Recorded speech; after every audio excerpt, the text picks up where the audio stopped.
Hey, welcome to What in ADHD. I'm Sydney, and today we're going to be talking about parenting with ADHD. If you have ADHD and you have a child, there's a 35 to 50% chance that they're also going to have ADHD. People with ADHD are going to have a lower stress tolerance. A lot of things stress us out. Am I doing this right? Am I being a good parent? Does my kid love me? Does my kid even like me? We can't keep our shit together. We forget things like our child's appointment. We feel embarrassed. We feel like we're not good enough as parents. We feel stressed out. Why don't you just make a schedule or a calendar for your family? Do you want to see my calendar right now? Hold on. If you notice the August and September, but I do have some ideas that maybe would work for you. When you go to their appointment, put it in your phone right away. You are going to lose it. Set a reminder an hour before. You're like, oh shit, I'm still playing Zelda. Let's go, Jimmy. And then you and Jimmy make it to the dentist appointment. Probably not on time, but close enough. What? I think it's because it's always brought on by surprise. Alexa, on Mondays, Wednesdays, Fridays, and Saturdays at 6 p.m., announce Quentin, you have a bath in 30 minutes. He knows in the back of his mind, okay, I have a bath in this amount of time. I have a bath in this amount of time. But how can we make sure that our child is prepared for the world? So I mentioned last week that RSD, Rejection Sensitive Dysphoria, comes from our childhood. And it comes from our childhood because our parents and our teachers and our coaches and whoever these adults are, they're constantly saying, berating things to us. Clean your room. Why is your room a mess? Why do you always forget your homework? How many times do I have to tell you? Why don't you ever listen to me? Stuff like that. Something that I have had to work on is being, like I said in my last video, you have to be more mindful. So if you have ADHD as a parent, you're going to have lots of impatience with your child. You might have emotional blow-ups, like sometimes like the littlest things, and I feel terrible afterwards, like guilt is another one. But I feel terrible afterwards, like he'll be jumping on the couch and I'll tell him like, you need to stop jumping on the couch, and he'll stop. But then he'll be doing it again 5 minutes later, and I yell at him and I'm like, what did I say? You need to stop jumping on the couch. And that doesn't help. Like, yes, sometimes you do need to be firm. You need to discipline your children. I'm not saying let them run free and whatever. But I am saying that you need to watch your tone with your child, especially if you have ADHD, because you're going to blow it up into something that it's not. Something bigger than it is. Something that I have started working on with my son is when he's doing something he's not supposed to be doing, I give him warnings. If he's jumping on the couch, I'll say, stop jumping on the couch. And I'll just leave it at that. And then if he does it again, I'll say it more firmly, and then I will tell him, next time I have to tell you, I'm yelling at you and you are going to time out. So then he knows that's what's happening next time.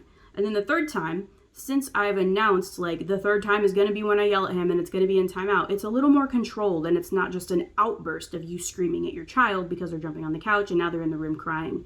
They're going to know that it's coming. They're going to know that once you yell at them and go send them to timeout, like, okay, yeah, I was warned about this. That kind of like with the whole scheduling and the reminders thing, they know it's coming. So it's not going to come as much of a shock as it would if you just had an outburst and screamed at them and told them to go to their room. Hopefully that makes sense. So I know I'm bringing this up a lot, but RSD, it sucks to have it. I hate feeling like I'm not good enough for people. I hate feeling like I'm annoying or that people aren't going to like me or whatever. It's been kind of difficult making friends as an adult because I have RBF and people don't usually want to approach me. I'm not that approachable, and I'm okay with that. I've learned that. But I don't want my kid to deal with that. He is a bright, happy soul. He's innocent. I want him to have friends, and I don't want to be the reason why he is like me. Wow, that's kind of sad when I say it out loud. But I don't want him to be constantly afraid that people aren't going to like him. You know, like, it's not a good feeling. It's stressful. It drains your energy.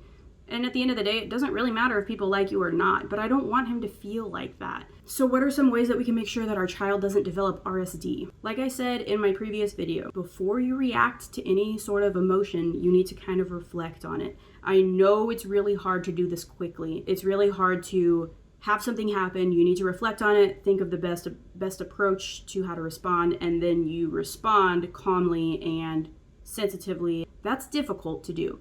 But the more you practice, the better you'll get at it. So like I said, starting with giving your child warnings when they're going to get in trouble. If I come in here again and you're not cleaning your room, I'm going to yell at you and you are going to go to timeout. stuff like that. Give them warnings so that you're not just constantly coming at them with critical messages that they weren't prepared for. That way, when you do yell at them, if that's how you discipline your child, again, I'm not here to tell you what to do, what not to do. But if you do yell at them, then it's not coming out of nowhere, and then they can kind of be like, okay, yeah, I am partially to blame because of this. So then it's not, a total surprise. Another thing would be, my child has already started showing signs of this when he plays like video games. He'll have really angry outbursts and he'll like throw the controller and he'll say like, I'm not good enough for this game. Before, I would get annoyed at his outbursts. I'd be like, dude, why'd you throw the controller? And I would get mad at him. That does not help. When you notice the signs of RSD in your child, if they have emotional outbursts, if they get really angry about things, if they get really upset about things that they should not be getting upset about, you need to get down to their level. Really getting down to my son's level, crouching down, looking at him and saying, hey, what's the matter? What are you feeling right now? Something that my son and I have started doing is, when he's really mad, he doesn't like talking. So when I talk to him, I'll say, are you mad because you lost in the video game? 1 for yes, 2 for no. And he has learned to respond that way when he doesn't want to talk to me, but he does want to tell me what's wrong. So I'll say, are you mad because of this? And he'll go, are you mad because of this?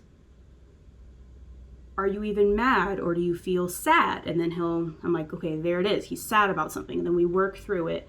And we talk about it, and I look him in the eye and I tell him, we don't need to react that way. This happens. And tell them it's normal to lose a video game. Tell them it's normal to not do well on a test. And then tell them how to fix it. Like, you'll get better. Those YouTube gamers you see on YouTube that are really good, they got better because they practiced, not because they got mad and threw their controller and quit the game. You just have to keep practicing, or you have to keep studying for history. I know it's a really hard subject. I struggled with it too. Make sure that you're telling them things that they can relate to. Make sure you're telling them that what they're going through is normal. And then once they've kind of calmed down a little bit, you tell them how to fix it. You say, okay, so next time you get really angry, I just want you to take a deep breath. Or next time you get angry and you feel like you need to cry, don't ever tell them not to cry. Crying is healthy. Next time you feel like you need to cry, just go to your room, take a deep breath, scream into your pillow if you need to, but calm your breathing down, and then come out and talk to me.